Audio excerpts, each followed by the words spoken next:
83쪽课程이죠? 네네, 83쪽입니다. 예.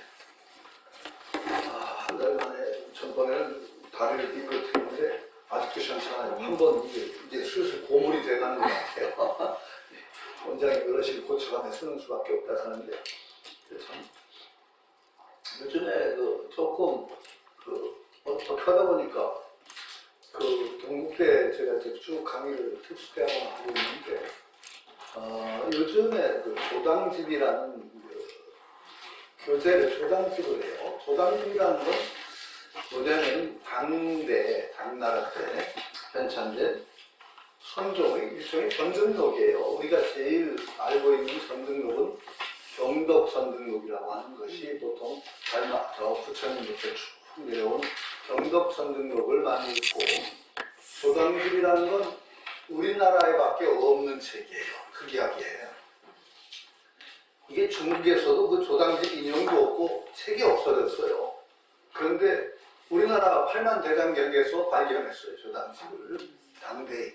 그러니까 팔만대장경에 우리나라 해인사 대장경에 밖에 수록된 데가 없어요.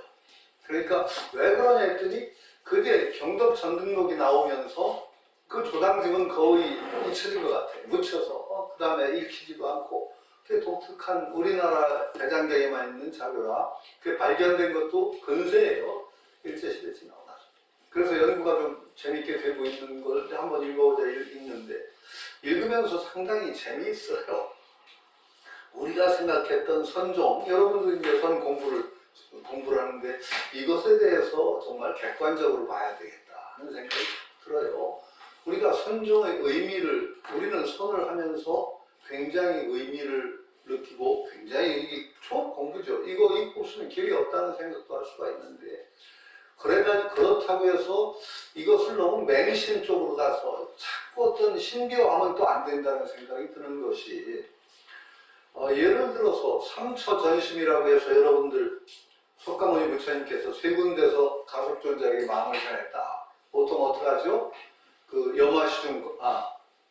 영산해상의 거여마, 그래서 영산해상에서 꽃을 꺾어드시고, 그래서 가섭존자가 흡하는데, 웃으니 흡하는데 참 미소로 응답을 하니까 그때 부처님이 말씀하신 거, 다자타파의 분반자, 다자타발에서 석가모니 부처님이 철법 회상을 열었는데, 가섭존자가 뒤늦게 왔더니 석가모니 부처님께서 자기 앉았던 깔개를 내놓으면서 반씩 나눠 앉자. 그래서 다자타파의 분반자라고 하는 것. 세 번째가 사라상수의 곽시상부. 사라상수와 곽시상부에서 석가모니 부처님 열반하시고 나서 가섭존자가 꽤 늦게 도착했어요. 일주일인가? 하여튼 14일인가 일주일인가 늦었어요. 근데 답이를 안 했죠. 이게 다 가섭존자가 개성을 읽고 이게 관을 세 바퀴 돌고 절을 했더니 석가모니 부처님께서 관 밖으로 발을 쑥 내미셨다. 괴담에 워낙에 시체가 관 밖으로 발을 내밀었으니까 괴담 정도에 들어가는데, 이 사라상수의 곽시상부 삼처전심이라고 해서 유명합니다. 우리는 그걸 아주 선종에서 철칙처럼 알고 있는데, 이건요 우리나라 선종에서밖에 얘기를 안 합니다. 참 재밌어요. 삼처전심을 아주 정해진 것을 딱 갖춰 얘기하는 건 중국에서는 안 합니다. 중국에서는 하나씩 얘기하는데도 삼처전심을 갖춰서 딱 해서 이것이 명백한 세 가지 증거라고 딱 모아서 얘기하는 것은 우리나라뿐이에요. 그건 소상 스님이 선각 귀감 쓰면서 그걸 딱 모아서 이렇게 놓고, 그 뒤로는 한국 불교에서는 이게 철칙처럼 받아들여지고 있는데 중국은 아니라는 거. 이것도 재밌는 거예요. 여러 가지 재밌는 일이 많아요. 이렇게 있고. 그러니까 조당집이라는 것은 경덕 전등록이 나오기 전 한 50년 전이에요. 55년인가. 경덕 전등록하고 달라요. 여기에 재밌는 얘기가 굉장히 많아요. 이게 선종이 성립되면서 굉장히 우여곡절이 많았구나. 그 뒤에 덧붙여진 얘기들이 엄청나게 또 많아요. 경덕 전등록 때 없던 얘기들이 그 뒤에 선종이 딱 정립이 되면서 막 덧붙여져요. 그러면 이거는 분명히 덧붙여진 얘기라는 걸 알 수가 있는데, 이게 우리가 요즘 시대는 어떤 시대입니까? 세계에서 일어난 일을 한눈에 볼 수 있는 시대죠. 인터넷 검색하면 다 알아요. 저 꽤 그 옛날에는 잘난 척할 거리가 많았어요, 제가. 아, 정말로. 제가 이제 남들 못하는 걸 많이 알잖아요. 적어도 한때는 걸어다니는 뭐 사수삼경이라고 할 정도로 사수삼경 일단 하여튼 암송했다 소리를 들었으니까 항상 암송을 했어요. 정말 그 시절 생각하면 그걸 어떻게 했나 싶어요. 어떻게 했나. 너도 암송할 때 기억나고 정말 제가 그 스트레스가 말도 못해요.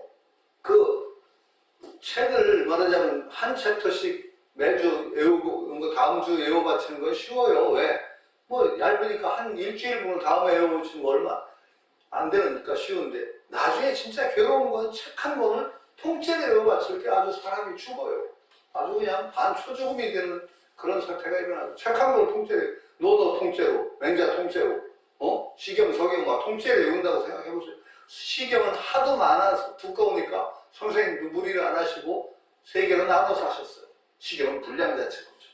그러니까 그렇게 나눠서 한 경우도 있는데 하여튼 그때 반죽어요. 제가 뭐 아주 근엄하진 않아도 남을 잘 웃기지는 못하는데 본의 아니게 포복절도하게 웃긴 일이 있어요. 포복절도. 왜냐? 제가 서울대 불교 동문회 간이 수련대를 갔단 말이죠. 하루 자면 토요일 가서 일요일까지 하룻밤 자면서 정진 좀 하고 오는 여기 그러니까 일주일 하루 철학가 비슷한 거예요. 간이 수련대라 해서 동문회에서 마침 갔어요. 그게 마곡사 같아요. 갔다가 아니 이제 참선하려니까 너무 좀 뻑뻑지근하니까 우리 뭐 정진하면서 절도 하고 그러면서 밤을 새자. 그래서 법당에 들어가서 이제 연불하고 절도 하고 그러는데 절을 하다가 잠깐 엎드려 잠깐 졸은 것 같아요. 제가 엎드려서 절을 하다가 그러고 뿔끈 일어났더니 주변에 같이 절하던 연불하고 절하던 도반들이 막 배글배글 굴러요. 막 웃어. 이 사람들이 왜 웃냐고. 그게 모르니? 아니 저는 몰라. 그랬더니 석가모님은 정근인가 막 쭉 하다가 절을 하더니 안 일어나더래요. 조는가 보다. 그러고 있는데 갑자기 뻘떡 일어나더니 맹자견양이 왕말수 불원철 일에 역장 이리 오고 검 맹자의 월광 파필 알리고 갑자기 절을 하던 놈이 뿔끈 일어나더니 맹자를 쫙쫙 온 거예요. 그때 제가 맹자 강 받을 때예요. 얼마나 그때 고생을 했든지 저는 제일 지긋지긋한 게 맹자예요. 노는 제가 비교적 쉽게 했어요. 저는 노노는 제가 1등을 했어요. 노노 외우는 거는. 왜냐면 그때 5명이 장학생으로 뽑혔는데 그건 장학금이 끊기면 큰일이에요. 저는 그걸로 살았거든. 얼마나 장학금이 센지 중소기업 봉급만큼의 장학금을 주고 아르바이트도 하지 말라고 그랬어요. 공부만 해라. 너희들 먹고 살 만큼 줄 테니까. 그래서 선교 SK에서 준 거예요. 저는 지금도 SK를 고마워합니다. 딴 기업은 욕해도 저는 SK 욕을 못합니다. 그때 최종현 회장이 특별히 우리 뽑아서 환학자 양성이라고 해준 건데 그 장학금이 끊어지면 저는 살 길이 없어요. 그러니까 죽게 살기로 해야 되니까. 근데 마침 너는 5명이 뽑혔는데 4명은 나 떨어졌어요. 한 넉 달 만에 이제 90, 11, 한 석 달 반쯤에 너는 끝내고 외우고 같이 해야 되는데 나머지 4분들이 선생님한테 사정을 도저히 못하겠습니다. 그러니까 한 2달 겨울방학 한 2달 반 정도의 겨울방학이 있으니까 그 끝날 때쯤 하겠습니다. 그래서 선생님이 허락을 했는데 저 혼자만 용감하게 선생님 앞에 가서 이제 강을 바친다고. 어떻게 하는지 몰랐죠? 근데 그냥 외우면 되나 그래 갔더니 선생님이 너는 책을 이렇게 들고 계시다. 아무데나 툭 피더니 첫 구절을 불러주시더니 여기부터 외워봐. 막 외워야 돼요. 그럼 또 수독하고 아무데나 또 피고 여기부터 외워봐. 근데 제가 그거 통과를 했어요. 신통하죠? 저도 신통했어요. 선생님이 대견하다는 듯이 신기하네. 그게 뭐야? 통과를 했어요. 나머지 4분들이 좀 심사도 나고 합수분들 같아 자기들도 급했지. 똑같이 사정은 잘 끊어지면 할 길이 없는 분들이야 보니까. 그러니까 합수 훈련을 한다고 들어갔는데 심사가 나니까 의리가 있지 너 끝났다고 때는 되냐 같이 가냐고 저를 붙잡고 들어가더니 또 심통이 났든지 새벽부터 일어나서는 너 외웠잖아. 벽 보고 외워봐. 벽 보고 외우래 저보고 그런데 벽을 보고 제가 논어를 외우는데요. 논어가 처음부터 끝까지 한 장만 빠지고 쫙 나옵니다. 속도가 어느 정도냐? 자활하기 십시 불령으로 유공자원방에 걸렸나 고인 부지 그런 불효군자와 유자월 기위인자 여자 여범산 자수의 프로범산 여자는 자 미주야 군자가 뭔 꿀리비 도성이 여자자 희위인지 뭐냐 뭐 이런 식으로 하는데 그 정도 속도로 하면은 1시간 안에 오요. 1시간 안에. 그 제가 상당히 한동안 노노 최단 시간 암송 기록을 보유하고 있었는데요. 그러니까 노노는 좀 비교적 그래 제가 자신 있게 했어요. 그런 그 뒤에 후배 하나가 뭐 제 기록을 깼는 괘씸한 후배가 하나 있다고 하는데 하여튼 어쨌든 간에 맹자를 외울 때 제가 장가를 들었어요. 맹자를 외우다가 장가를 가려니까 한 2달 정도가 굉장히 정신이 없더라고요. 왜 예식장 예약해야지 뭐 준비하고 저는 정말로 저처럼 장가든 사람이 별로 없어요. 정말 옛말로 불알만 차고 갔다는 말이 정말 딱 맞아요. 안 사람 자취하는 방에 제가 들어갔거든요. 그러고 방이 이제 자취 살림인데 방은 당신이 없으니까 내가 결혼식은 치러볼게. 그래가지고 집에 정말 그때 막 형편이 안 돼서 그때 30만 원을 어떻게 달랬어요. 근데 30만 원 겨우 마련해 주더라고. 30만 원 가지고 예식장 예약하고 그래도 신부 옷은 하나 해야 되고 뭐 나도 양복 하나 해줘야 되고 두 양복 해입고 나고 예식장 예약하니까 돈이 떨어지더라고. 진짜 반지도 못했어요. 반지할 돈이 안 돼. 예식장 예약하고 둘이 옷 해입고 나니까 딱 끝이야. 신혼여행비도 없어.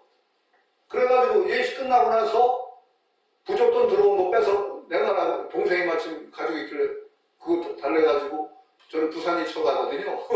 부산으로 간 게 신혼여행이에요. 중간에 수덕사에 들렸어요. 예산 수덕사에 잠깐 둘러보고 부산 간 게 제 신혼. 그러니까 안사람 자취방이라 자취살림에 신혼살림이 하나도 없어. 그러니까 숟갈도 몇 개 없어서 손님 초대를 못해. 왜냐면 숟갈은 많아야 말이지. 안사람 자취살림이 뭐가 있겠어요. 그릇도 몇 개 없고. 그러고 비키니 옷장 하나 놓고 살았죠. 상다리에 전문상 있잖아요. 그거 놓고 비키니 옷장 놓고. 그게 제가 신혼살림이고 장가를 어쨌든 들었는데 그 2달 걸리더라고요. 거의 정신없는 게. 그러니까 매주 외우는 걸 빡 빼먹었어요. 빼먹은 게 아니라 대충 떼어당겼어요. 매주 외워 바쳐야 돼요. 그리고 총 끝나면 전체를 외워 바치는 거. 2달 외워 바친 거 적당히 넘어갔던 게 전체 외워 바칠 때 걸리는데요. 정말 미치겠어요, 그거. 그걸 착실하게 하고 넘어갔으면 비교적 편한데 그걸 대충 2달 정도를 대충 넘어갔잖아요. 나중에 책 한 권 전체 외워 바칠 때 다 걸려요. 아주 전에 맹자가 칠끗하게 고생을 했어요. 그러니까 그냥 그 스트레스가 저래 가서 갑자기 연불하다가 맹장했냐면 저는 기억이 없어요. 그리고 사람들이 웃는 거 보고 또는 정신이 들었죠. 그 정도 스트레스 받아요. 그러니까 그런 공부를 해보니까 아까 남한테 자랑할 게 많다는 게 뭐 한 구절만 나오면 내가 대본 알잖아요. 그거 어디에 나오는 거. 그리고 고사성어 같은 것도 많이 알아요. 그런데 요즘 자랑할 수가 없다는 게 제가 운만 띄우면 인터넷을 찾아요. 야, 정말 귀신같이 찾아요. 제가 이런 얘기 있어 그러면 딱 찾아서 원문 딱 찾아서 선생님 이 앞뒤가 그러니까 함부로 자랑도 못해요. 틀리면 어떻게 또 그러다가 이런 세상이에요. 세계에 일어나는 일을 다 알 수가 있어요. 자, 그런 세상에서 그런 얘기들 말하자면 선종에서 그 뒤에 만들어진 얘기들을 이게 역사적 사실이다 라고 강조하면서 말뚝신심을 강요하면 되겠어요? 안 됩니다. 말뚝신심 가지고 안 되는 시대입니다. 사실을 감출 수가 없습니다. 이건 만들어진 얘기다. 인정해야 됩니다. 그러나 그렇다고 해서 이걸 만들어진 얘기니까 이거 필요 없다. 이것도 또 바보 같은 소리예요. 그렇게 만들어진 것이라고 생각하면 대승경전이 다 소설이에요. 대승경전이 다 소설이에요. 그렇지가 않아요. 부처님의 정신을 제대로 드러내기 위한 정말로 역작들이죠. 대승경전은. 그 만들어졌다는 건 분명한 것이지. 화엄경 같은 것은 원래 인간 세상에 전해질 수가 없는 경전이에요. 왜 그렇죠? 인간 세상에 못 전해지는 이유가 화엄경은 들은 사람이 하나도 없어요. 화엄경 유래하시죠. 깨닫자마자 바로 설법을 하신 건데 그때 들은 사람이 인간이 하나도 없었습니다. 그때 모인 회중이 누구냐? 천년팔부. 아와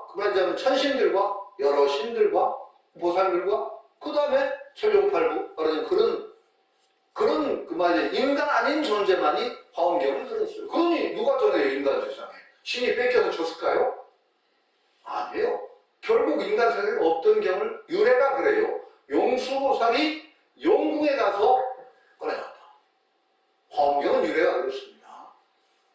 그러니까 없던 경전이라고 분명하죠. 그러니까 부처님의 정신을 드러내기 위한 정말로 피나는 노력이 화엄경이 만들어진 그 소승경전에 있던 그 얘기들을 그 조사, 그 선지식들이 정말로 다시 부처님의 정신에 맞게 복원시켜서 만들어낸 게 화엄경이죠. 금강경이 다 그래요. 이건 진짜로 그걸 뭐 정말 우기면 안 돼요. 문헌학적으로 드러난 거기 때문에. 그러나 그것이 가치가 떨어지는가? 그렇게 따지면 뭐 어떻게 되죠? 구약을 역사적 사실이라고 우기면 어떻게 될까요? 구약 성경을 바봅니다. 아니 신앙심에 갈수록 구약은요 유태인들의 어떤 그 믿음을 역사적 사실을 바탕으로 하되 유태인들의 믿음이 가미돼서 굉장히 그들의 신앙심을 고치기 위한 굉장한 그 상상력과 이게 들어간 자료예요. 아주 근거가 없진 않겠지만 이걸 역사적 사실이라고 해도는 안 돼요. 구약의 그러니까 근거는 있어요. 대홍수 정설이라는 건 다 근거가 있어요. 인류 고대는 대홍수가 있었던 게 틀림없어요. 중국에도 있고 다 세계에 있어요. 그런 것과 노아의 방주 이야기 뭐 이런 것들 그다음에 거기 뭐 몇백 세 산 사람은 수족해요. 그냥 막 몇천 년 산 사람도 있을 거예요. 아우. 근데 구약의 가치를 어느 누구도 평가전환 안 해요. 충분히 의미가 있어요. 그 유태인들이 그 힘든 세월을 믿고 그 의지해서 자기들 삶을 버텨온 게 구약입니다. 거기에는 엄청난 의미가 있단 말이죠. 선종의 그런 이야기들도 그런 우리 선이라는 것의 정말 의미를 드러내기 위한 엄청난 의미가 담겼어요. 엄청난 의미가. 우리는 그 얘기들을 정말 등불 삼아서 선수행을 하고 선의 바른 길을 찾아갈 수가 있는 거죠. 참 그런 생각이 들어요. 그러니까 지금 여러분들은 굉장히 또 다른 시대를 살고 있고 이 선에서도 특별한 선을 하고 있어요. 본인 선의 선은 좀 다르지요. 다르죠. 그거는 가면 느낀 것이 특별한 선을 한 사람들이 주변에서 다 대접받고 인정받느냐? 천만의 말씀을요. 천만의 말씀을요. 새로운 거는 그렇게 쉽지 않습니다. 그 달마조사, 이번에 전에 달마조사를 하면서 느꼈던 게 있어요. 달마조사가 암살당한 게 거의 틀림없는 것 같아요. 암살당한 것이. 자, 전등록 같은 데는요, 선종의 종지를 부각시키기 위해서 만드는 책이기 때문에 선종에 불합리하고 불리한 자료를 넣었을까요? 안 넣었을까요? 당연히 안 넣죠. 그런데 달마조사가 암살된다는 예언과 또 달마조사가 바로 한 말이 바로 실려 있어요. 그렇게 그 조당집 같은 데 달마조사 암살당했다는 얘기가 실렸다면 그거 좋은 얘기 아니잖아요. 그렇게 신통력 그 대당군이 왜 암살을 당해? 평가되어야 될 그런 게 달마가 한 얘기가 나와요. 거기 조당집에 5번인가 6번 나를 하독을 했다. 나에게 약을 먹였는데 내가 다 풀었는데 이제 법을 전하기도 했고 내 이제 중국에서 할 일이 없어서 이번에는 풀지 않는다. 그건 무슨 얘기예요? 독 마시고 돌아가셨다는 얘기하는 거. 4번인가 5번 독을 풀었다는 얘기는 달마조사의 신통을 드러내기 위한 어떤 장치예요. 풀지 않는다는 건 아마 독에 돌아가신 것 같아요. 그 하독한 사람도 나와요. 보리유지 3장하고 무슨 그 보리유지라는 그때. 그러니까 달마조사는 굉장히 신비한 인물이죠. 정말 자취가 있는, 그런데 틀림없이 정말 자취가 인도에서 뭔가 그런 새로운 불교의 흐름을 전해 본 스님이 틀림없을 거예요. 그런데 그렇게 드러나지 않았던 분이에요. 드러나지 않았던 분이에요. 자, 그렇게 드러나지 않았던 분들이 기존의 불교와는 다른 얘기를 퉁퉁히 했었거든요. 그러고 교종을 전체로 별로 눌러버리거든요. 마음 깨달으면 된다. 깨달으면 바로 붙여라. 양무지한테도 그 조창은 쫓겨났어요. 대접 못 받고. 양무제는 대단한 왕이죠. 불교에서는 정말로 양무제처럼 불교를 옹호하고 절망이 지르고 그런 왕이 없습니다. 그 양무제부터 시작한 또 재미있는 것도 있어요. 우리가 유산으로 지금 가지고 있는 것 중에 하나가 고기 안 먹는 거, 고기 먹는 걸 굉장히 엄격하게 우리가 중국부터 한국까지 엄격하게 지키죠. 양무제 탓이에요. 양무제가 고기를 싫어해갖고 그 고기 먹지 말라는 계획을 굉장히 엄격하게 요구를 해서 그게 쭉 그 뒤에 전승이 돼서 그 고기 먹지 말라는 게 굉장히 중요한 계획으로 된 건 양무제 탓입니다. 인도 안 그렇습니다. 동남아 불교 안 그렇습니다. 고기 먹지 말라는 게 그렇게 엄격한 계획은 아닙니다. 부처님도 드셨을 것 같은데요. 부처님이 마지막 들은 음식이 그대로 번역하면 돼지고기예요. 그래서 혹자는 그 어떤 주석을 돼지고기라는 이름이 붙은 버섯이다라고 주석을 하기도 하고 그러는데 하여튼 이름이 그냥 돼지고기예요. 돼지버섯이지 뭐 돼지고기. 그 상당히 강한 식중독을 일으킬 수 있는 부패한 거였던 것 같아요. 이게 굉장히 고생을 하셨죠, 부처님이. 바로 부처님이 딱 드셔보시고 파묻었죠. 이건 그런 일하고 전하는 거 부처님이 굉장히 의술을 밟으셨던 분이니까 알아. 어쨌든 간에 양무제 그런 분이죠. 그렇게 불교 옹호하던 왕한테 저 이런 일 했는데 공덕이 어떻습니까? 그러니까 없다 그랬단 말이에요. 없다. 이건 정말 폭탄이죠. 양무제같이 집권자한테 공덕 없어. 쫓겨났죠. 강 건너서 몰래 강 건넜다 그랬어요. 그때 아마 박해가 괜찮았을 거예요. 그리고 그 당시에 기성 종교 세력을 누리고 있던 기성 불교인들이 달마를 좋게 봤을까요? 천만에요. 그렇게 기성과 다른 일 얘기를 하는 사람들은 절대로 평탄하지가 않습니다. 좋지가 않습니다. 우리 철학계에는 그 아주 철학의 조정 소크라테스가 어떻게 됐죠? 복배를 마시고 죽었습니다. 복배를 마시고. 그런 거예요. 근데 소크라테스 전기를 읽어보면은 죽을만 해요. 그래, 죽을만한 짓을 하고 다닌 거예요. 왜? 소크라테스가 평소에 하고 다니는 짓이 뭔 줄 아세요? 무지의 고백, 무지. 자기는 아는 게 없다. 그 유식하다는 사람 쫓아다니면서, 토론해가지고 그 사람이 결국 아는 게 없다는 걸 폭로시켰어요. 야, 이건 정말로 이거 폭탄이죠. 그 당시에 잘났다고, 유식하다고 짠짠거리는 사람 쫓아다니면서 가서 대화해가지고 결국 나 아는 거 없습니다. 이걸 폭로시킨 게 이게 잘한 짓, 아니, 잘한 짓은 잘한 짓. 이게 사람 이치 노릇이죠. 그 당시에 명망했던 사람들이 보면 저 정말 죽일 놈이죠. 그러니까 결국 죽은 거라고 봐요. 대승은 그랬을까요? 대승불교 어땠을까요? 대승불교 초기에 엄청나게 구박받았을 거예요. 그 증거가 어디 나오느냐? 금강경에 나와요. 금강경 있죠? 어떤 사람이 이 경전을 외워서 전하는데 사람들이 스님들이 가볍게 천박하게 구박한다. 그렇지만 그거는 금강이 옹호를 해주죠. 이 사람이 선생님 이거는 다 그래서 그런 거지. 이거는 업을 없앨 수 있고 하죠. 이런 얘기가 그건 무슨 얘기냐? 금강경에서 아주 아름답게 썼지만은 어떤 얘기예요? 그 당시에 금강경 같은 가르침 전하던 사람이 엄청 구박받았다는 얘기예요. 엄청 구박받았다는 얘기예요. 그러니까 금강경에서 옹호를 해주죠. 옹호를 해주지만 사실은 구박받았다는 사실은 틀림없는 거예요. 대승도 그래요. 선종은 어떨까요? 기성 불교가 들어와서 탁 자리 잡아서 도리유지 삼장이라니 그냥 대중들을 거느리고 있는데 그게 먹히겠어요? 그럼 얼마나 가시 같겠어요? 그러니까 암살했다고 봐야 돼요. 저는 그게 아마 사실 같아요. 암살당했다는 게. 그렇지 않으면 왜 조광진 같은 그런 얘기가 나오겠어요? 그게 좋은 얘기도 아닌데. 좋은 얘기 절코 아니에요.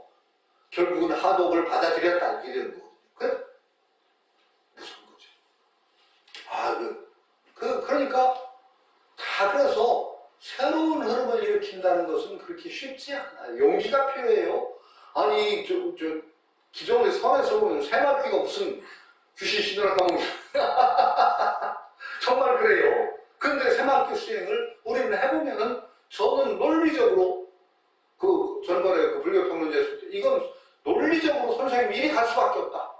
저는 딱 그 단정을 지었어요. 새마귀라는 거는 어쨌든 간에 선생님의 이 생애를 보는 게 선생님 제창을 보면 선생님이 평생 제창한 게 뭐예요? 제가 어떤 수행을 얘기했어요. 일반 출가자의 수행까지는 안 되는 거다. 이게 삶 속에서 수행할 때는 안 된다고 했을 때 새말귀라는 것이 나올 수밖에 없죠. 모습을 잘 보이지 않은 우리 삶의 수행, 이것이 선생님의 결론일 수밖에 없다고 저는 딱 결론을 논리적으로 지었어요. 근데 그건 진짜 해보면 또 우리 원장님 지도하는 거에 따라 해보면 이게 수행이 된단 말이죠. 그런데 조금 늘려주십시오. 수락. 여기 그걸 일단. 대기실에 있군요. 네. 어떻게 누르더라? 참가자 대기실 몇 시지? 아니요, 그 옆으로 그냥 그걸 클릭하시고 얘 수락. 수락이 금방 파란 거 수락. 몇 시지? 아니 잠깐만요. 어디로? 금방 거기 어디로 가버렸지? 한 분이 나갔네. 금방 있었는데. 그거를 아까 잘못하시면서 대주를 해버리니까 그게 사라지면서 그렇게 돼버리더라고요. 그때 한번 내가 눈이 안 보여가지고 그렇게. 뭐가 대기자가 대기실 참가자.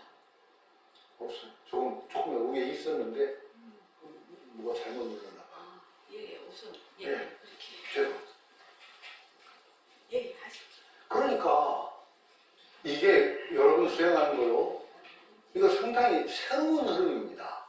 그걸 아셔야 됩니다. 그리고 이 장점이 무엇인가에 대해 충분한 믿음을 가지고 수행을 하셔야 됩니다.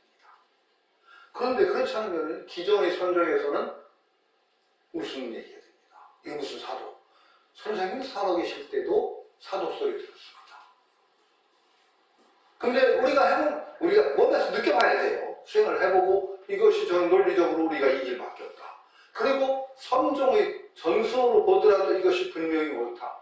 이런 확신을 가지게 되는 거죠. 생주야가 손이고 우리 삶 속에서 수행을 해야 되는 것이 이런 좋은 방편이 없다는 걸 우리 스스로 확신을 가지고 해야 된다는 거죠.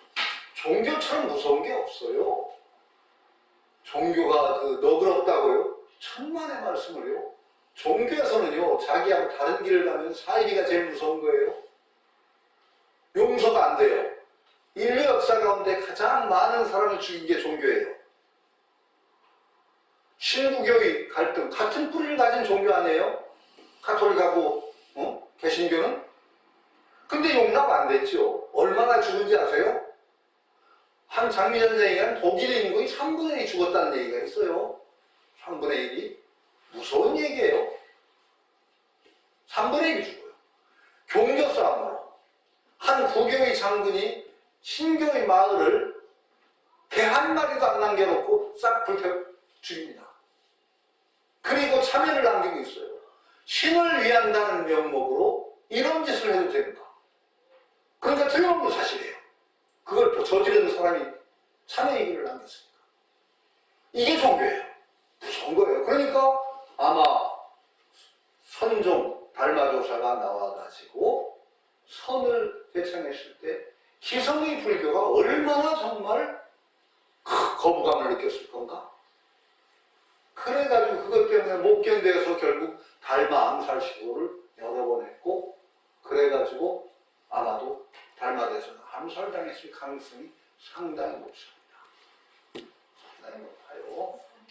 이런 것. 그러니까 그 다음에 우리가 또 요거하고 관계가 있어요. 쭉 선맥이 쭉 전해 내려오는데 지금 우리가 아는 선종의 가장 최고의 귀감은 육조단경이에요. 육조단경.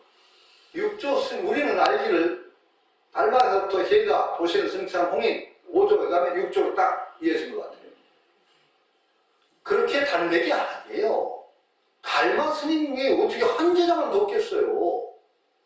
달마 스님으로부터 거기 조당이 세 사람이 누구는 나의 살을 얻었고, 누구는 뼈를 얻었고, 누구는 골수를 얻었다. 해가 스님은 골수를 얻었다. 근데 세 사람 중에 비구니가 한 분 있어요. 달마 스님이 인정한. 참 저는 의미가 있다고 봐요. 그 당시에 비구니 인정받기 힘들었을 거예요. 달마 스님이요. 비구니 한 사람을 인정을 해요. 세 사람을 딱 들면서. 누구. 비구니가 살을 얻었다고 비교적 낮췄는데, 어쨌든 간에 달마 스님의 법을 이은 사람 중에 비구니가 한. 그러니까 달마 스님으로부터 굉장히 많은 갈래가 있어요. 그게 이제 가장 뚜렷하게 이어져 내려온 게 홍인대서부터 육조로 갔는데, 한동안 육조대사는 이름이 없던 분이에요. 이름이 어떤 분이에요? 아니, 법 받고 몇십 년이, 14년인가 숨어 있다가 나와가지고 중도 안 했어요. 걔도 안 받았어. 그때 걔 받았어. 비로소 그때부터 법을 전했어. 그래서 무명이었어요, 육조 스님. 거의 평생. 나중에는 좀 인정을 받았다고 하는데, 육조 스님을 육조로, 홍인수로부터 법맥을 이었다는 정말 육조로 딱 등극을 시킨 게 누구냐? 하택신이에요. 하택신. 엄청나게 평생을 싸워요. 육조를 제자리에 올리게. 그런데 육조 단계는 어떻게 쓰여져 있어요? 지혜 정도라고 나와요. 너는 문을 열어도 개문하더라도 문화재를 받고 하더라도 결국 지혜 정사에 머물겠구나. 이렇게 딱 나와요.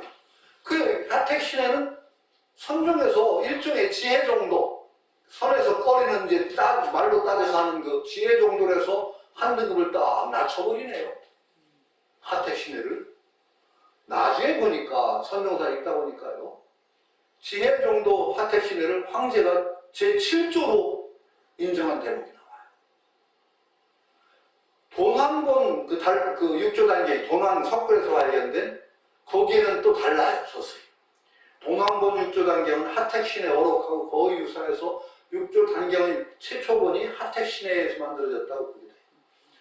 그 지공의 선종이 있다는 건 하택신해가 없었으면 있을 수가 없어요. 그 하택신의 덕을 먹고 있고 도노라는 말 자체를 하택신호가 처음 썼어요. 북중 신수를 누르고 정통이 해능이다라는 걸 드러낸 게 하택신해. 그리고 하택신의 법맥을 이은 게 규봉종밀이에요. 규봉종밀을 가장 높이 받들고 이론을 편 게 우리 보조스님이에요. 보조국사가 지금 쓰는 게 여기 규봉종밀 말이 가끔 인용이 돼요. 그런데 규봉종밀에서 하택종이라고 불러요. 하택종. 육조에서부터 하택종이라고 하는 건 끝이 나버려요. 그 다음에 역사에서 파묻혀버려가지고 하택종은 자취가 없어요. 그럼 뭐가 남는 게 뭐냐? 홍주종이라고 해요. 홍주종. 홍주종은 뭐냐? 남학회양으로부터 마조 도일해서 임제의연으로 쭉 이어지는 금액이 홍주종이라고 불러요. 홍주종 법맥이 그 중에 굉장히 융성해져요. 하택종은 규봉종밀에서 거의 끝나버려요. 그럼 그 뒤에는 어떤 정말 묻혀가지고 자취가 없어지고 홍주종만이 그 선의 주종을 이루어요. 그 다음에 모든 서술이 홍주종 중심으로 딱 되는데 이게 바로 그런데도 불구하고 바로 보조스님이 그렇게 파묻혔던 홍주종의 규봉종리를 가장 모범적인 어떤 선이론의 그 선이론을 제창한 분으로 딱 받아들이는 거예요. 바로 앞에도 규봉종밀의 말이 나오죠. 도노정수라는 말 자체가 규봉종밀의 이론이에요. 그럼 홍주종, 이제 오늘은 좀 딴 얘기가 많이 지금 이거 상식적으로 알아두시는 게 좋아요. 공부하는 게 조금은 도움이 돼요. 홍주종과 규봉종밀의 차이가 어디에 있느냐? 조금 있어요. 조금 있어요. 번뇌 망념을 뭘 어떻게 보느냐에 따라서 홍주종과 하택종이 달라져요. 홍주종은 어떻게 보냐? 망념이 바로 뭘이야? 참, 망념이, 번뇌가 바로 뭘이라. 그거 그냥 일상적인 감정이나 모든 것들이 다 깨달음이야. 구별하지 마라. 이렇게 나가버려요. 아주 그냥 한 걸음 확 깨뜨려. 하택종은 어떻게 되냐? 그것이 뿌리가 없어. 번뇌는 뿌리가 없고 본성에서 나오긴 하는데 뿌리가 없는 것이라 그거 실체가 없는 거야. 그걸 바로 보면 돼. 그러나 일단은 뿌리가 없다, 실체가 없다는 것으로 얘기해도 그게 바로 본이다라고 얘기 안 해요. 그래서 수를 통해서 깨달음을 통해서 그게 뿌리가 없음을 봐서 그걸 자연이 없어진다. 자연이 그것이 사라진다. 홍주종은 그런 게 그냥 그게 본이야. 깨달음이에요. 이게 과감하게 홍주종을 그렇게 나온 거예요. 근데 이거 다 일리가 있어요. 다 공부하는 데 도움이 되는 얘기인데 어떤 쪽에 약한 분은 이렇게 하는 게 좋고 어떤 쪽에 이렇게 하는 게 좋은데 보조 스님은 그게 뿌리가 없어. 바로 보면 돼. 어? 본래 그거 뿌리가 없는 것이야. 그 본성에서 일어나는데 정말 뿌리가 없고 실체가 있는 게 아니니까 바로 보는 순간에 사라지지. 그러니까 깨달음 번뇌, 번궁하다는 걸 깨달아서 그걸 바로 보는 순간에 번뇌는 번뇌가 아니지. 이렇게 나가는 게 바로 규범종밀이고 바로 그 맥을 이어서 나오는 게 이 바로 보조스님이에요. 이 지금 우리가 읽는 수신결은 그 입장에서 얘기되는 거니까 여러분들이 공부할 때 그렇게 하라는 거예요. 그게 도움이 돼요. 근데 이것도 또 홍주영에서는 시비를 걸어요. 뭐 그게 번뇌가 따로 있나 그게 깨달은 그 자체지. 그것도 또 말이 돼요. 말이 돼요. 그런데 너무 말에 얽매일 필요가 없지만 말이 되는 거예요. 그러니까 여러분들이 홍주종의 얘기도 들어봐야 돼요. 이게 또 그것도 그게 바로 머리야. 말하자면은 그런 식으로 보는데 자 하여튼 어쨌든 간에 뒤에도 조금 자취가 나오는데 그 보조스님은 굉장히 특이하게도 홍주종의 맥이 선맥이 중심으로 딱 뜯어져 가지고 거의 그 뒤로 쓸어버려요. 하태 쪽은 자취가 없어지니까. 그런데 이상하게 보조스님은 하태 쪽은 그 얘기를 중심으로 해서 번호정수를 얘기한단 말이죠. 그래서 경전을 보는 론 자체도 굉장히 달라요. 경전도. 그러니까 이 하태 쪽이라는 이쪽에서는 그 규봉종밀이라는 분이 화엄종의 종장이에요. 화엄종을 읽고 한편 선종을 읽었어요. 두 맥을 함께 읽은 분이 하태 쪽, 규봉종밀이에요. 그래서 경전을 전혀 밖으로 치지 않아요. 경전 공부가 다 선에 도움이 된다. 그런데 홍주종 쪽은 좀 더 경전 공부 같은 것을 좀 더 밖으로 치는 경향이 강해요. 더 강해요. 하태 쪽보다. 이런 것도 여러분들이 알아두셔야 돼요. 그럼 경전도 어떤 경전을 더 중하게 여기느냐? 본디 선종에서는 제일 중하게 여기는 게 금강경이에요. 금강경. 자, 육조 회능스님이 저작거리에서 깨달은 걸 무슨 경전 외우는 소리를 듣고 깨달았죠? 금강경입니다. 저작거리에 나무를 팔러 갔다가 어떤 백이 금강경 외우는 소리를 듣고 깨달아서 가서 오조 홍인 문화에다 걸었는데 그것도 또 달라요. 조당지를 보니까 경덕전등록을 보니까 개능스님이 이미 거기서 한 소식을 좀 하고 상당히 오랫동안 이름을 떨치다가 홍인 스님한테 그렇게 돼 있어요. 어쨌든 간에 또 재미있는 게 우리가 아는 게 참 저 굉장히 감명을 받고 지금도 귀감으로 생각하는 건데 뭐죠? 신수대사가 오조스님이 깨달은 바를 알려라 그러니까 벽에 써붙인 게 뭐예요? 신시보리수 심여명경대 시식은 물식 막 써야 되네 물 써야 되네 막 써야 되네 그런데 몸은 깨달음의 나무요 마음은 밝은 거울 대가 때때로 부지런히 시간 나면 털고 닦아서 거기에 티끌리지 않도록 하라 티끌 끼지 않도록 하라 왜 신수대사의 글이죠? 회능스님이 거기에 글을 못 쓰니까 대필시켜 한 게 뭐예요? 보리본무수 명경력비대 보리라는 건 깨달음이라는 본데 나무가 없고 밝은 거울이라고 하자면 대가 있는 게 아니다. 본래 무일물 본래 한물건도 없는데 하차야진에 어디에 먼지가 끼냐? 그렇잖아요. 조당집이고 경덕전등록이고 그 얘기가 없습니다. 그건 뒤에 만들어진 것 같아요. 선종비가 굉장히 중요한데 그렇게 중요한 법반 계기가 됐다면 조당집이나 경덕전등록에 수록하지 않았을 리가 없는데 다시 되어 있어요. 그리고 그 뒤에 나중에 아주 재밌는 일화가 있죠. 현웅스님이 아주 못나고 체중도 가볍고 몸도 작아서 디딜방아를 찌는데 몸뚱이가 작아서 몸뚱이 무게로 디딜방아를 못 들어. 돌을 쥐고 찌었다 그래요. 돌을. 근데 홍현스님이 와서 방아 다쳤니? 그랬다고 했죠. 그러니까 뭐라고 대답했다고 했죠? 예, 방아는 다쳤는데 아직 마지막에 알곡을 가리는 티끌을 가리는 그것 알곡과 그걸 가리는 걸 못했습니다. 그러니까 홍인스님이 지팡이로 방화봉을 두 세 번 지르니 뒷짐지고 갔다. 그러니까 삼경이 뒷문으로 가라 이런 신호를 보냈다는 그 삼경이 뒷문으로 가서 그때 무슨 강서를 들었죠? 홍인스님이 금강경 강서를 해줍니다. 현영스님한테 금강경. 그럼 언하 배워했다고 금강경을 가서 듣고 정말 확철되고 했다. 그러니까 금강경이 정말 가장 중요한 경전이 된 거예요. 그런데 그 뒤에 선조에서는 차츰차츰 화엄경을 중시합니다. 화엄경. 굉장히 선지에 가장 크죠.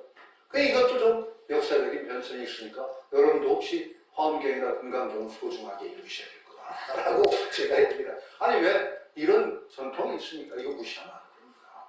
선종이라는 것은 위대한 전통이라는 걸 믿으셔야 됩니다. 지식이 깨달은 거 혼동될 때 여러분 많이 하는 사람이 깨달았다고 하면 여러분 어느 정도 하실 것 같아요? 등급이 깨달으면 저는 좀 높게 갔나요? 제가 좀 아는 게 많습니다. 예전에 우리 어머니가 참 자식 흉볼게 그렇게 없나? 가끔마다 너는 아는 게 많아서 먹고 싶은 것도 많겠다. 그렇게 제가 좀 안다가 뭐지 가끔 잡다한 지식을 제가 많이 알거든요. 제가 잡다한 지식 굉장히 잡아. 아는 게 병이다, 아는 게 약이 뭐 힘이다, 모르는데 아는 게 이제 좀 병이다. 그럼 저는 좀 깨달음에 가까이가 있고 여러분 어느 정도 갔겠어요? 이거 아니거든. 그걸 바로 지식과 깨달음의 혼동을 한 번에 깨뜨리고 정말 돼지 잡던 백정도 칼 놓고 선물할 수 있다. 얼마나 위대한 가르침이에요. 부처 땅에 한 번에 들어가는 이 가르침의 문을 연 선종은 여러분들에게 참으로 복된 소식, 기독교 시국에게 복음이란 말이에요. 이 소식이 선종의 소식이란 말이죠. 우리는 그러니까 거기에 대해서 한치 의심이 없어요. 그러나 역사적 사실을 또 사실대로 봐야 돼요. 그러니까 거기에서 우리 그런 소라들을 역사적 사실보다도 우리의 선지를 밝혀주는 소중한 귀감으로 삼아야 되는 건 틀림없는데 또한 이렇게 공부하다 보면 이것들이 상당히 뒤에 우리를 안내하기 위해서 만들어진 얘기도 있고 그렇다는 걸 또 이해해야 된단 말이죠. 오늘 얘기가 길었습니다. 조금이라도 더 해야 되죠. 시간 많이 갔네. 이게 제가 이게 해명이 이게 장렬하기 시작하면 할 수가 없어요. 조금 하겠습니다. 혹자 부지 선악성공 변좌동 날보 신심 여섯 압축 이위수심 시대호기 고운 성문심심다고 능단심심도 단체관 살도음망 종선기 즉기무기 당처 변적 하수변갱단 소이운 불파연기 유봉각지 여기까지 오늘 하겠습니다. 혹자가 말하기를 어떤 사람이 말하기를 이건 누군지 몰라요. 부지 선악성공 혹자가 말한 게 아니라 어떤 사람은 선악의 본성이 본디 비었다. 선이다 악이다 나온 그 뿌리가 본래 비었다는 것을 모르고 견좌부동 그냥 콕 눌러 움직이지 않고 눌러 앉아서 심신을 날복 날은 무슨 날짜죠? 여러분 많이 쓰는데도 이제 잘 안 씁니다. 날인 도장 찍는다 할 때 날인 할 때 이 날 눌러 찍을 때 날짜 누른다는 소리입니다. 날인한다고 하죠. 그 어려운 말이죠. 참 찍는다고 하면 될 거 날인한다고 꼭 해야 돼요. 저는 한문을 배운 선생님이 참 독특한 분이라 우리 한문 서당 선생님은요 한글 전용으로 책을 써요. 독특하죠? 한 학자인데 한글 전용으로 왜 한자 쓰니? 자네들이 많이 배워서 좋은 우리말로 바꿔줘야지. 왜 한자 갖고 일상생활을 써? 그래서 저희는 한문 쓰면 혼났습니다. 추월한다고 할 필요 있니? 앞지른다고 하면 되지. 응? 인권을 유린한다? 짓밟는다 그래. 유린 쓸 수 있는 사람이 별로 없어요. 굉장히 복잡합니다. 유린 한번 찾아보세요. 인권 유린한다는 일자 엄청 복잡해요. 찾아보면 흔히 짓밟을 일이에요. 그럼 짓밟는다고 하면 되지. 그건 유린한다고 해. 날인, 도장 날인한다. 그건 중복말이니까 찍는다고 하면 되지. 이게 날짜예요. 날복신심. 신심을 눌러서 복종시킨다. 이게 날짜가 이제 눌러서 복종, 억지로. 여서갑고 돌로 풀을 누르듯이 한다. 자, 이게 참 재밌는 비유예요. 돌로 풀을 누르면 풀이 안 자랍니까? 잡초 참 끈질기더라고요. 돌로 눌러놓으면 정말로 옆으로 다 번져요. 이게 절대로 눌러서 정말 큰 바위로 누르지만 어지간한 돌은 다 뚫고 나오죠. 마치 돌로 풀을 누르듯이 하야 이위 수심. 이걸 수심으로 여긴다. 마음 닫는 걸 이렇게 한다. 이건 정말 안 된다고 얘기했죠. 이거 비슷한 얘기가 우리 저 마조도이라고 그 얘기가 있죠. 해양이 그랬던가요? 마조도이. 열심히 참선하고 있으니까 그 해양선사가 마조 앞에 가서 기활장 가르던가요? 수도권 기활장 열심히 가니까 하루 이틀도 노장 스님이 자기 앞에서 계속 기활장 가르다니까 아 스님 뭐 하세요? 보면 모르냐 기활장 간다. 아 기활장 가서 뭐 하시게? 거울만 들려고. 아니 기와가지고 거울 됩니까? 근데 갑자기 엉뚱하게 너는 뭐하러 왜 밤낮 다리 들고 앉았냐?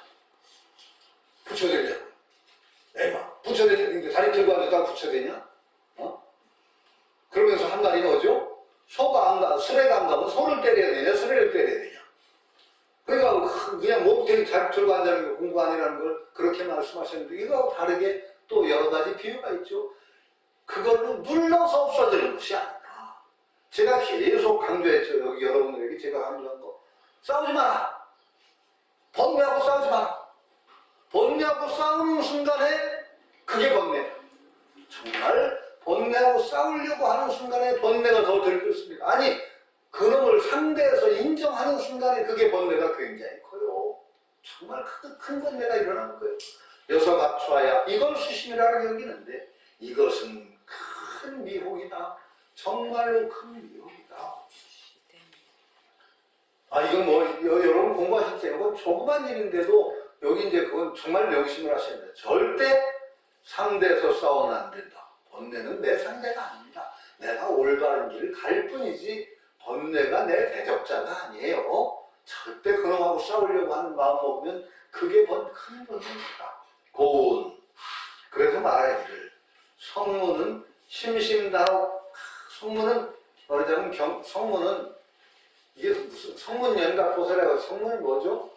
부처님 말씀 듣고 깨닫는 사람이니까 주로 경전 공부하는 사람이 중심으로 성문이라고 하는 겁니다. 여기서 성문은 원래 아닌데 이 성문이라고 하는 것은 이럴 때 성문은 대개 본문을 중시하는 사람. 이런 성문은 심심다로 마음에 미혹을 끊어. 미혹을 끊어. 이름을 끊어. 이런데 능단지심시죠. 이걸 끊을 수 있는 그 마음이 바로 도적이다. 이게 도적이 딴 게 도적이 아니에요. 자꾸 끊는 그 마음이 도적이야. 본능을 자꾸 인정하고 그런 거 싸우는 그 마음이 도적이에요. 도적은 딴 도적이 없어요. 이게 성공, 앞에 얘기한 선악 성공이 중심이어야 되는데 성공이 빠지고 이걸 실체화한 거죠. 있다. 자, 있다고 인정한 순간 없어지지 않습니다. 절대로 행복은 안 돼요. 없는 거야. 그것하고 왜 싸워? 우리가. 그러니까 능단지심이 바로 시작이다. 그러니까 어떻게 체관이라고 할 때 이 체자는 불교에서만 특이하게 쓰는 한자입니다. 이게 진리라는 뜻으로 쓰이는데 사실은 진리라는 뜻은 원래 불교에서는 체를 체자로 재관, 사제 체자 체념이라고 할 때 이 체자예요. 재관, 이 참답게 본다. 보살음만 도둑질하고 죽이고 도둑질하고 음란하고 망령된 그것 행동을 일으키는 그 마음이 종성이기 하면 본성에서부터 일어나면은 기증무기 일어나는 하지만 그게 일어나는 강처 변적 그 일어나는 자리가 바로 보여. 흔들림이 없어. 하수 갱단. 왜 숫자는 해야 될 필요가 있느냐? 다시 끊을 필요가 어디 있느냐? 어디 있느냐? 끊을 필요가 소위 그래서 이렇게 말한다. 불파년기 생각이 일어나는 것을 화는 두려워한다, 걱정한다. 두려워하지 말고 유공각지 오직 각이 늦은 것을 걱정한다. 이때는 깨달을 각자가 우리가 크게 깨닫는 깨달음이 아니라 알아챔이라는 뜻입니다. 알아챔이 늦는 것을 걱정한다. 불판연기 생각 일어나는 것을 걱정하지 마라. 생각은 일어나는 거야. 근데 그게 일어났다는 것을 알아차는 게 늦으면은 자꾸 이게 어떻게 되죠? 우리가 그냥 유전합니다. 흘러가는 거예요. 계속 흘러갑니다. 딱 알아채는 데서 끝나는 거예요. 알아채는. 끝나는 거예요. 이걸 또 알아채면서 이거 없애려는 생각 필요 없어요. 그냥 알아채면 돼요. 이게 굉장히 중요해요. 알아채. 불교 공부는 이거예요. 사실. 알아차림. 이게 여기서도 얘기하듯이 이건 바로 윗바사나에서도 똑같이 얘기하는 거예요. 알아차림. 마음 챙김이라고 그러죠? 알아차림. 끝나요. 알아차리면 돼요. 알아차림. 그러니까 가장 모습 잘 지는 첫 번째로 하는 게 알아차림이에요. 그렇죠? 알아차리면 안 되면 모습 잘 보일 수 없어요. 성질 내도 성질 내는 줄 알아차리면 성질 내는데 끌려가지 않거든요. 네? 가끔 성질도 내야 돼요. 성질. 그러니까 이게 굉장히 중요한 거예요. 저는 제가 솔직하게 계속 저는 이제 잘난 척은 가끔 해도 거짓말은 잘 안 합니다. 제가 선생님 문화에서 얻은 힘이 바로 이거예요. 저는 그때 젊은 시절에 얻었다는 게 저는 선생님한테 인가 전혀 안 받았어요. 저 인가 받은 사람 아니에요. 형이 자꾸 인가 선생님 받았다고 하는데 저 안 받았어요. 선생님이 쟤는 인가 해준다고 해도 안 한다고 한다 그러는데 그런 적도 없어요. 저 인가 필요한 것도 아니고 돼요. 그런데 어쨌든 저는 얻은 게 그거예요. 그때 정말 죽을 똥살똥 할 때 어느 순간에 이 망념이 정말 뿌리가 없다. 그 망념이란 그냥 일어났다 꺼지는 거 그거하고 내가 싸울 필요가 없다. 이것을 정말 확실하게 느꼈어요. 확실하게. 그 뒤로는 번뇌가 일어나도 걱정 없어요. 사라지지. 사라지지. 그렇죠. 그냥 알아채고 그럼 끊어져요. 뿌리가 없기 때문에 안 하면 끊어져요. 자꾸 일어나는 것도. 그러니까 그때 얻은 힘이 저는 굉장히 소중했어요. 그건 깨달음은 아니고 그런 아니라고 하더라도 저 나름대로는 평생을 공부하고 수행하는데 굉장히 선생님이 그걸 인정하셨죠. 선생님. 제가 답을 탁 냈더니 선생님이 그거 아니지 그러면 아니다 그랬거든요. 제가 황소식 한 줄 알고 그 소리 빵 쳤더니 아니다. 그때 김생거 생각하면 진짜 정말 저는 그때 환히 자약해서 뛰어내려갔거든요. 뒷동산 무덤 앞에서 있다 그냥 한달음에 달려내려갔거든요. 그냥 정말 그래서 선생님 주무시는 방에 꽁 하고 들어갔더니 어떻게 바로 누구 그러시더라. 주무시도 않았나? 누구? 신부님이다. 왜? 알았습니다. 말해봐라. 뭐라고 제가 했더니 아니다. 그렇게 김살 수가 있어요? 그렇게 김살 수가 없어요. 진짜 정말. 그때 정말 잊지를 못해요. 그런데 선생님이 인정하셨어요. 공부하는데 크게 도움됩니다. 공부하는데 큰 힘을 얻는다. 그건 인정해 주시고 선생님이. 그건 틀림없고. 그때 정말 그 뒤로 더 열이 받아가지고 밥도 안 먹히고 잠도 안 오고 근데 선생님 불러다가 몇 마디 깨우쳐 주려고 어깨를 찡겨주시는데 못 알겠겠어. 진짜 정말 답답해. 그래서 선생님이 에이 너 같으면 못 가르쳐 병신. 너같이 바보 같은 놈이라 썼는데 생전 처음 들어봤어요. 그때. 저 나름대로 똑똑하다고 그래 잘난 척하고 살았는데 병신 같은 놈이라고 하는 소리. 얼마나 그랬든지 참선은 뒷산 멧돼지가 떼굴떼굴 궁금해 울었다니까 지가. 하도 불에다죠. 그 다음날 짐싸가지 나와버렸죠. 그런 그 젊은 시절에 반 미쳤던 시절이 생각이 나네요. 근데 나왔다고 해서 끊어지나요? 붉게 그냥 짐싸가지 나한테 손에 가라? 예, 간다. 그리고 눈을 찢다면서 서울 올라갔던 기억이 나요. 그때. 그랬더니 그런데 안 한다고 안 해지나요? 아이고 서울에 올라왔어요. 꿈속에서 몇 번 깨달았어요. 정말 경생했어요. 꿈속에서. 꿈속에서 깨달아서 신이 나서 깨보니까 아니고. 그러니까 얼마나 그게 되게 머릿속에 정말 까먹겠어요. 엄청나게 강하게 정말 울고 그러구나. 이게 남아가지고. 그게 그러고 또 겨울에 또 깨달았어요. 짐승까지 나왔으면 또 들어가. 그랬는데 이것도 재밌어요. 제 체험이니까. 겨울에 들어갔는데 그 아마 그 가을에 학교 다니고 그래도 그게 막 꿈속에서도 참선을 하고 다리를 치고 그랬던 게 헛것은 아니었던 것 같아요. 뭔가 선생님이 얘기를 하는데 다 늑대서 툭툭툭툭 다 늑대서요. 선생님 뚝뚝이면 뭐 낙동강 700님을 쇠가 뭐 대답 통통하고 선생님이 아주 고깝게 보시더라고.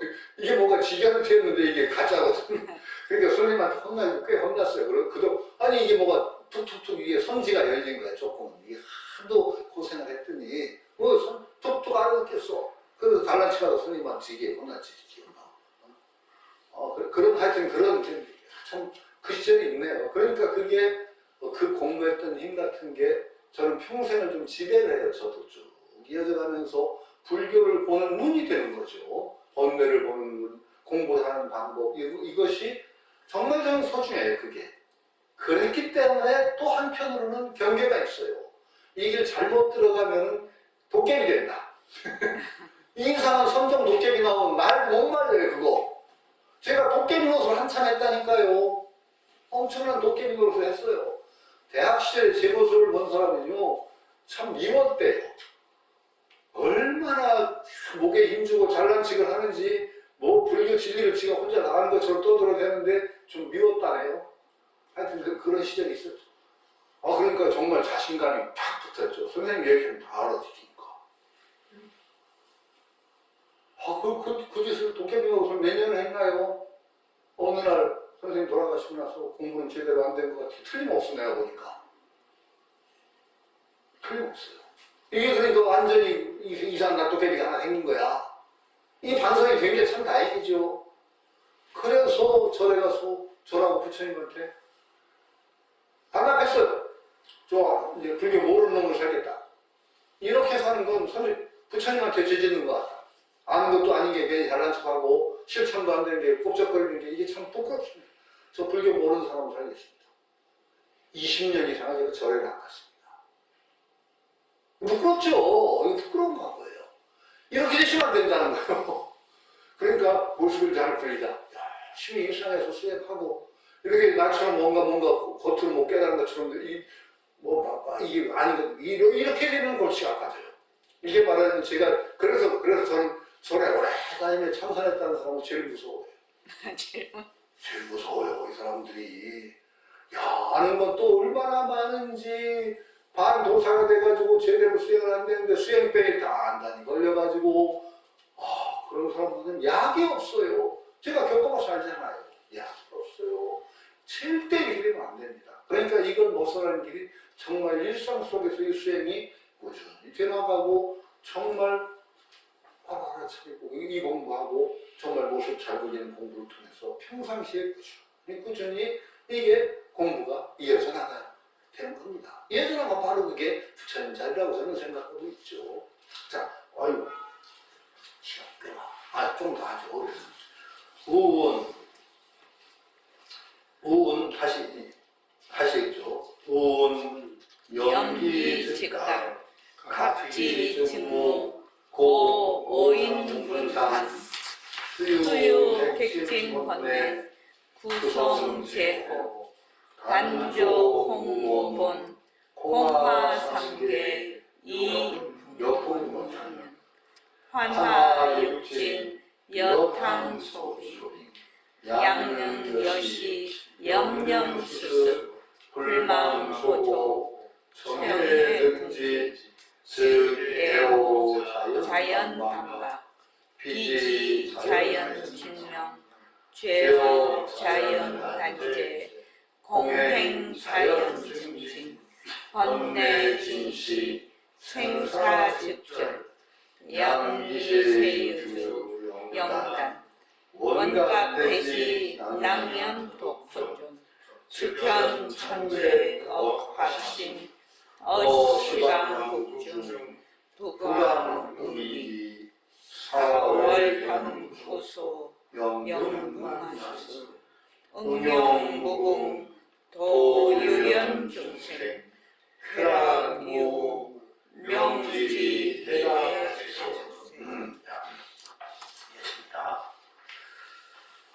자, 염기즉각 생각이라는 바로 알아채라. 그러니까 각은 알아채라는 소리에 가까워. 알아채라. 알아라. 각지 뭐 알아채면 없다. 거기 알아채지 못하는 게 문제죠. 계속 끌려다니고 그걸 휘둘리는 이 삶이 이어진다는 거죠. 이제 그런 까닭의 오인분상, 깨달은 분상, 깨달은 입장에서 본다면은 수요 객진번뇌, 진이라는 것 자체가 원래 번뇌라는 뜻입니다. 객진번뇌, 밖에 들어온 여러 가지 그 티끌 번뇌가 있다고 하지만은 이것들이 바로 함께 후송 제호미를 이룬다. 번뇌가 바로 본이다. 이 소리를 갖다 이렇게 하는 거예요. 제호라는 건 아주 하여튼 가장 제호는 뭔지 모르겠어요. 지금 현대에서 그게 제호가 있는지. 제호미라고 그래요. 우유로 만든 것 같아요. 근데 예전 제호가 뭐가 조사해봤는데 한학죽이라고 해서 뭐가 제호라고 하는 설이 있어요. 지금도 있다고 해요. 제호가 굉장히 맛있는가 봐요. 근데 요새는 하도 맛있는 게 많아서 제호도 별로 맛없을지 모르는데 예전에는 제호미가 최상의 맛이에요. 객진번뇌가 있다고 하더라도 이게 바로 제호다. 그러니까 정말 별거 짓기 없이 이게 제호라는 건 뭐냐? 이것이 묘용이다 이런 소리예요. 그러니까 생각 없으면 안 되죠. 생각 없으면 무조건이지. 이게 우리가 묘용이 되는 거죠. 이 제호다. 단, 조홍, 무번, 단마, 다만 그 미혹이 근본이 없다는 것을 비춰보면 공화삼계 여풍거냐. 공화삼계, 공화 같은 삼계예요. 공화는 뭐죠? 공화난추라고 하죠. 허공꽃이라고 하는 건 여러분 이제 공화라는 건 딴 게 아니고 공화라고 하죠. 안질이 걸리면 보이는 어지러지한 게 안질거려서 없는 게 막 보일 때 이게 공화입니다. 허공에 꽃 생기는 게 아니라 안질 걸리는 사람이 없는 거 보는 그게 뭐 정말 그런 꽃 보셨어요? 안질 걸려서? 아니 안질 걸리면 뭐 눈에 뭐가 생겼으니까 이게 뭐가 보이는데 이게 공화입니다. 이 없는 본디 없는 삼계가 삼계 여풍번연 바람이 연기를 거둬가는 것과 마찬가지요. 환화역친 이 거짓된 6티끌 감각기관에 이어지는 6경의 티끌들이 여탕 소리 끓는 물이 얼음을 녹이는 것 같다. 여탕 소리 능 양능 여시 염념수습 불망적고 만약 이와 같이 염념수습 생각에 닦아나가 불망조고 이 조고를 앞에 얘기한 거 알아차림 알아차림 이것을 잊지 않고 정의 등지 정과 해를 함께 유지하면 이 정의 등지가 바로 근본입니다. 정의 등지가 이게 알아차림이 해학이냐 정학이냐 누가 묻더라고요. 알아차림이 해야정이냐 개정의 성학밖에 없으니까 불교는요. 개는 이게 개가 근본이라는 걸 지금 참 많이 있습니다. 개가 근본이 안 되면 아무것도 안 된다는 걸 또 사람들이 많이 잊어요. 행동이 바르지 않은데 마음이 바르다고요? 천만의 말씀을요. 그건 안 되는 거죠. 행동거지가 바르는 것이 근본입니다. 그 다음에 정의입니다. 그럼 저는 당연하게 그건 정의가 알아차림을 함께한다. 정의 바탕이 안 되면 어떻게 알아차리냐? 그렇죠? 알아차리는 그 작용이 있으니까 해다. 그 딱 알아차림 자체 그 속에 정의가 함께해요, 사실. 딱 멈춤이 있는 거예요, 알아차림에는. 정의라는 건 집중되고 안정된 건데 그거 바탕이 없이 어떻게 알아차립니까? 정의가 함께하는데 많은 사람들이 해하기가 집어넣더라고요. 나는 아니다. 그건 정의가 함께하는 거다. 정의가 함께하자면 알아차림이 안 된다. 불만조고하고 정의 등지 정의를 함께 유지한다. 요거 굉장히 중요합니다. 정의 등지는 잊지 마셔야 됩니다. 모든 수행을 하실 때 정의가 등지하느냐 이 수행법에 정의가 함께하는 수행이냐를 반드시 반성을 해야 됩니다. 정의가 함께하지 않은 수행은 문제가 있는 수행이에요. 물론 우리가 정을 중심으로 하는 수행을 해요. 어떤 때는 왜? 부처님이 강조하셨죠. 정이 공부가 되면은 굉장히 집중력과 통찰력이 늘어나요. 사람이. 그건 삼매수행이에요. 삼매수행. 여러 가지 삼매가 있어요. 이 삼매수행은 굉장히 중요해요. 왜? 이것이 사람의 정신력을 올려줘요. 집중력과 통찰력을 올려주고 신통의 바탕이 되는 게 정이에요. 삼매. 신통이 나와요. 굉장히 압축된 정신력에 의해서 신통이 나오기도 하고 그러는 게 바로 정이에요. 그러나 근본적으로 불교는 정에 몰입되는 수행은 근본 불교 수행이 아니에요. 해가 함께 해야 돼요. 그러니까 여러분도 모습을 잘 굴리자에 정해가 함께 한다는 걸 잊으시면 안 돼요. 모습을 잘 굴리자. 모습이라고 보고 보는 데서 정이 바탕이 안 되면 잘 굴려지나요? 안 굴려지죠. 휩쓸려 가버리죠. 알아차리지 않으면 상황과 그걸 정확하게 알아차리지 않으면 모습 잘 굴릴 수 있나요? 거기 정해가 언제나 함께합니다. 화두를 들어도 정해가 함께합니다. 고연자. 고요함과 껴있음이 함께한다는 거죠. 그렇기 때문에 불교의 수행은 진짜 무서운 수행이에요. 왕도이기도 하고 정말 무서운 수행이죠. 정학을 비유하자면은 옆에서 벼락이 떨어져도 모르는 게 정학이에요. 몰입되어 있으니까. 옆에 벼락 떨어져도 몰라요. 이건 정학의 깊은 산매에 들어가면 모릅니다. 우리가 지금 그래도 우리가 그 말을 그대로 쓰자면 독서 산매. 크게 빠지면 옆에서 무슨 일을 모르지. 이게 산매예요. 연애 산매도 있다고 하는데, 아니, 산매, 안 보이죠, 아무것도. 안 보이다. 다행이야. 그래야 연애를 하지, 보이면 안 되죠. 제가 우스갯말로, 결혼은 판단 얘기 그래서 한다고 하죠. 하여튼, 그 다음에 이혼은, 그래도 이혼은 뭐 때문에 한다고 했죠? 인내력 부족으로 한다고 했다, 참. 재혼은 기억력 부족으로. 그렇게 우리가 보통 사는데, 하여튼 몰입이 되면은 안 보이죠? 그게 삼매예요. 불교 수행은요, 삼매 수행을 바탕으로 해서 해야지 함께 합니다. 그 불교 수행을 제가 비유했던 조원재 교수가 그 얘기죠. 굉장히 재밌는, 내가 어디서 들은 것 같은데 모르겠어. 말하는데, 심리 밖에서 바늘 떨어지는 소리까지 듣는 고요합니다. 심리 밖 바늘 떨어지는 소리까지 듣는 고요합니다. 고요함이에요. 고요하지 않으면 바늘 떨어지는 소리 들립니까? 심리 밖에서? 그러나 삼매처럼 몰입되어 있으면 들립니까? 이 두 개가 함께하는 것이 불교수행. 그러니까 불교수행은 나중에 공적으로 수행을 할 때 마음이 어두운 구석이 없이 환하게 밝아지는 수행. 전체가 밝아요. 뭘 치우치거나 그래서 해가 함께하기 때문에 환하게 밝아요. 이게 굉장히 중요해요. 청차로 그렇게 돼요. 우리가 수행하는 환하게 전체가 어디 몰입은 한 군데만 확 들어가 버려 나머지는 안 보이는 거고. 잘 생각해서요. 수행을 할 때 진정으로 삶 속에서 수행은 정해상 수행밖에 가능하지 않아요. 삼매 위주의 수행은 그 속에 들어가야 되기 때문에 삶이 안 돼요. 그래서 이게 무서운 왕도이기도 하고 어려운 수행이라는 거예요. 여러분이 앞으로 삶 속에서 사실 정해상승하는데 가장 좋은 방편이 저는 모습을 잘 굴리자. 예. 모습을 잘 굴리자. 개정의 사막을 저는 선생님 우리가 개정의 사막을 일상생활에서 계속 해야 된다. 이게 바로 모습 잘 굴리기인데 예를 들어서 운전 규칙 지키는 건 계약이에요.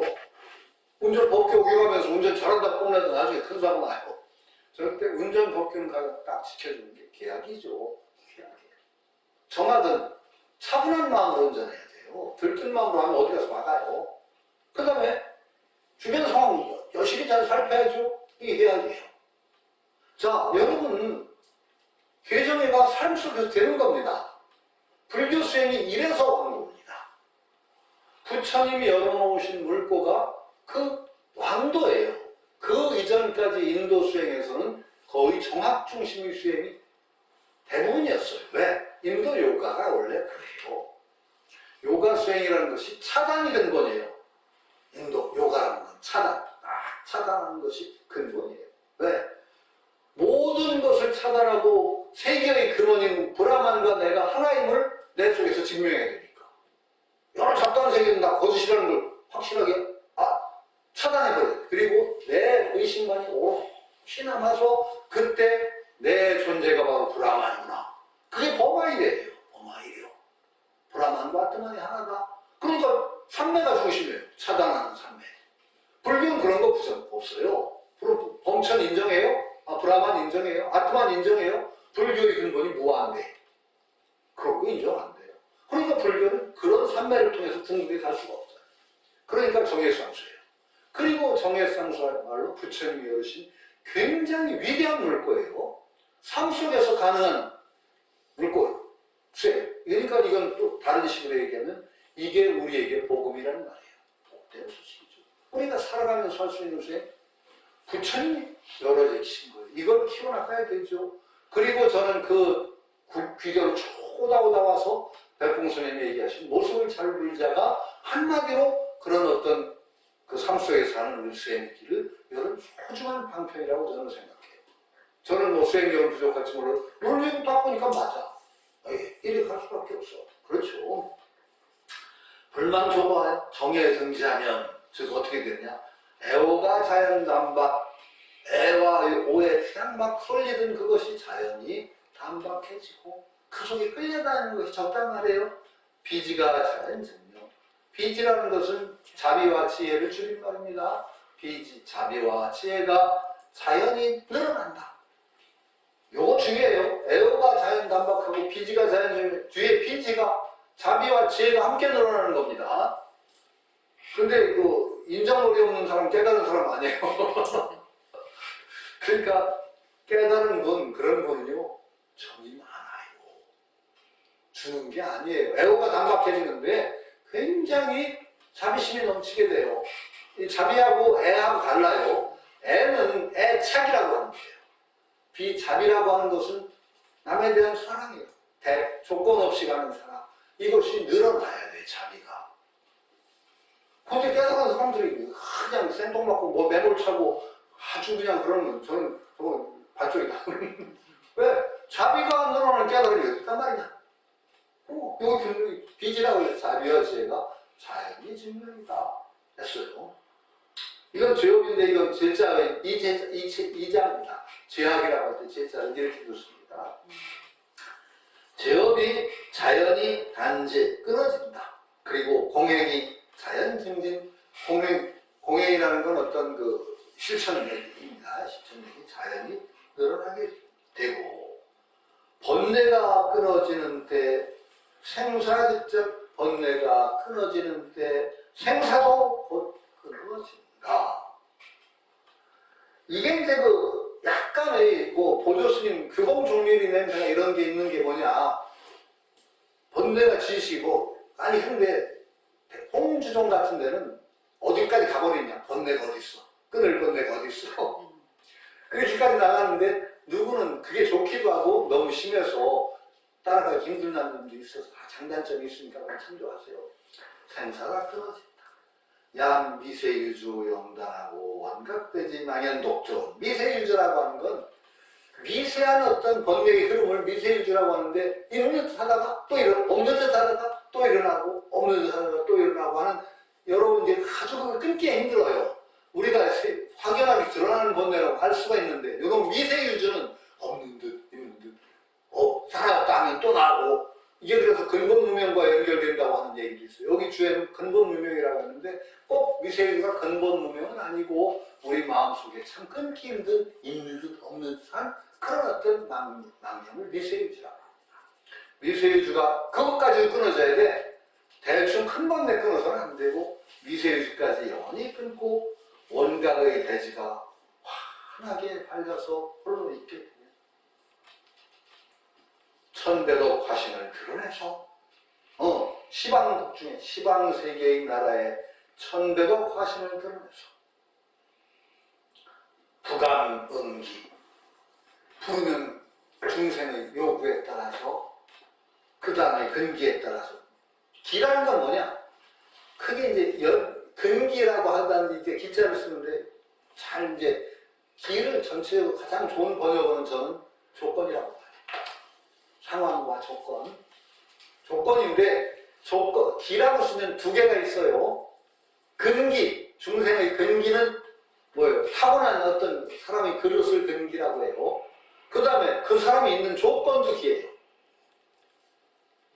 그래서 부처님은 대기설이라 그랬죠.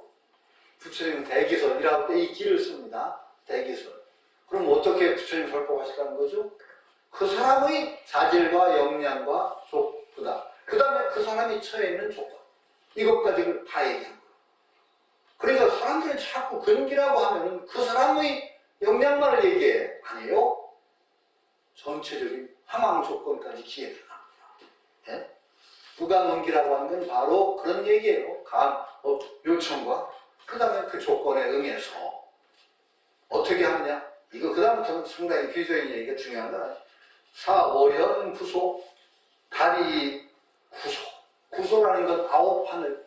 옛날에 하늘을 구소라고 불렀어요. 왜? 아홉, 구소영지무렵이. 왜 꼭 하늘을 아홉이라고 했는지는 모르겠는데. 구천세.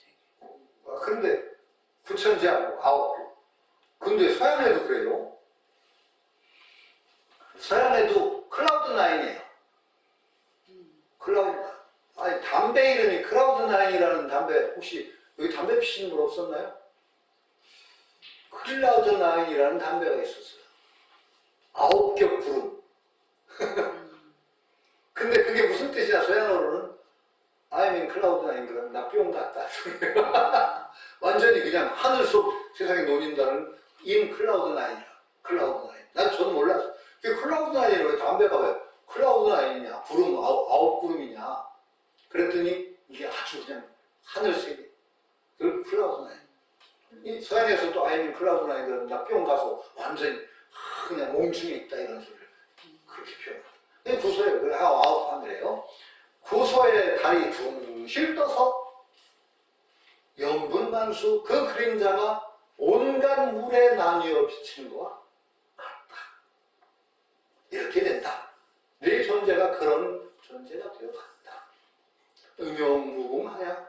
우리가 응하고 쓰는 것이 무궁하야. 유연중생, 인연 있는 중생을 건져서 즐거움이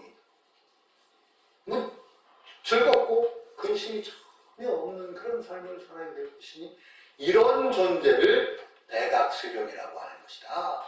이런 존재를 바로 부처라고 하는 것이다. 이 부처예요.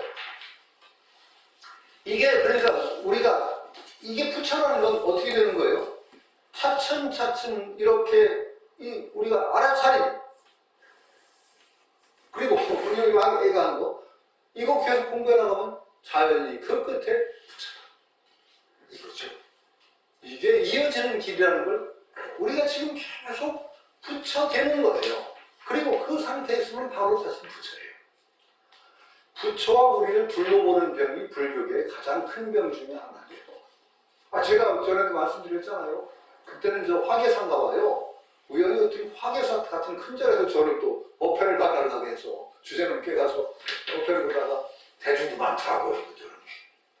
그 마지막에 한참 하다가 부처 되시고 싶은 분 손 들어보세요. 그랬거든요. 그랬더니 여기 대중 중에 부처 되고 싶은 사람이 별로 없어요. 손을 다 들 줄 알았더니 반도 안 들어요. 그런 분들이 다 저를 법당에 나갈 때는 송구합시다 그러고 이게 무슨 소리야 도대체. 부처 되자고 하고 인사를 그렇게 하는 분들이 부처 되고 싶은 분 손 들으세요 그랬더니 반도 안 들어요. 그 이유가 두 가지라는 것이죠. 하나는 첫 번째 이유가 부처님은 가까이 하기엔 너무나 먼 당신. 아득한 부처 왜 내가 그거 아니에요. 바로 이 우리가 가는 그 길에 부처가 이어져 나가요. 그래서 바로 여기서 우리는 부처됨을 바로 드러내야 되는 거예요. 이래 우리가 공부해 나가는 이 과정이 부처됨을 드러내는 부처님을 드러내는 거예요. 모습을 잘 보이는 게 바로 거기에 부처를 드러내는 거예요. 이렇게 생각해야 돼요. 그 학생 부처님, 장사하는 부처님, 수많은 부처님이 자기 속에 겹쳐야 되는데 이게 겹쳐지질 않아. 부처는 가까이 하기에는 너무나 먼 당신. 그 다음에 또 두 번째, 부처 바로 되고 싶다고 하면 놓아버려야 될 게 너무 많은 것 같아. 아까워. 금방 안 되고 싶어. 그렇죠? 그 아까워서 못 되는 거야, 또. 그런데 참 병이야. 오히려 부처되는 것이야말로 부처되어 나가는 그 길 자체가 늘 조금 더 즐거운 삶, 조금 더 멋있는 삶. 이렇게 이어지지 않아. 그래서 뭘 놓아놓는 게 아니라 더 즐겁게 활용하고 더 즐겁게 살고 즐거워지는 그 길의 궁극이 바로 부처라는 생각을 하면 바로 부처 되고 싶다고 해야 되죠. 여러분들도 불교 공부를 하시고 수행을 하시면 하루하루가 어제보다 좀 더 밝아지고 즐거워지고 그렇게 돼야 돼. 그러니까 이 세상의 명과 복은 길이길이 창상하고 오는 수행 불법죄 날만 늘어나고 그거 아니에요. 불법죄가 늘어나면 명과 복도 증진이 돼야 돼. 이게 아니 꼭 그렇게 목표를 하면 안 되겠지만 자연히 불법죄가 늘어날 만큼 우리 행복의 총량이 늘어나야 되는 거예요. 이렇게 생각을 해야 제대로 공부가 되는 거고 그렇게 공부를 해야 자기 속에서 그게 증명이 돼야 공부가 더 되나가지. 억지로 짜내가지고 하는 공부가 언제까지 되겠어요? 그냥 억지로 해서 그냥 뭐 오늘 어떻게 조금 더 버티고 하지 마시고 이게 좀 즐겁게. 아니 세상에 재미있게 하는 것보다 즐겁게 하는 것보다 무서운 건 없어요. 제가 얘기했죠. 어떤 스님이 누군가 할 일이면 내가 하자. 언젠가 할 일이면 지금 하자. 이왕 할 일이면 최선을 다하자. 그래서 그 말에 감명을 받았다고 제가 대뜸 저는 좀 장난을 깼어요. 왜 그렇게 하고 난 그렇게 못 써네. 누군가 할 일이면 누가 하게 하자. 왜 내가 해 그걸. 언젠가 할 일이면 언제 하자. 그 다음에 그 마지막이 어렵더라고. 기왕이 할 일이면 최선을 다하자. 그래서 좀 무겁고서 기왕이 할 일이면 즐겁게 하자. 재밌게 하자. 이렇게 하는 게 좋겠다. 나는 그거 바꿨어요. 근데 나는 그 마지막에 제가 이제 잘 바꿨다고 생각하고 이왕이 할 일이면 재밌게 하자. 즐겁게 하자. 가능하면 우리가 재미를 붙여야 돼. 재미 붙이는 것만큼 큰 힘은 없어요. 그러니까 우리가 모습을 그 점에서 참 좋아요. 모습을 잘 불리자고 하면은 억지 공부가 아니고 재미가 붙을 수 있을 것 같지 않아요? 원장님 그렇죠? 사람마다 다르겠죠. 사람마다 다를까요? 그 우리가 정말로 나날이 재미있는 공부를 통해서 정말로 나날이 부처되는 길로 가는 이 공부를 했으면 좋겠다. 이 얘기로 오늘 얘기 마칩니다. 여기서 마치겠습니다. 고맙습니다.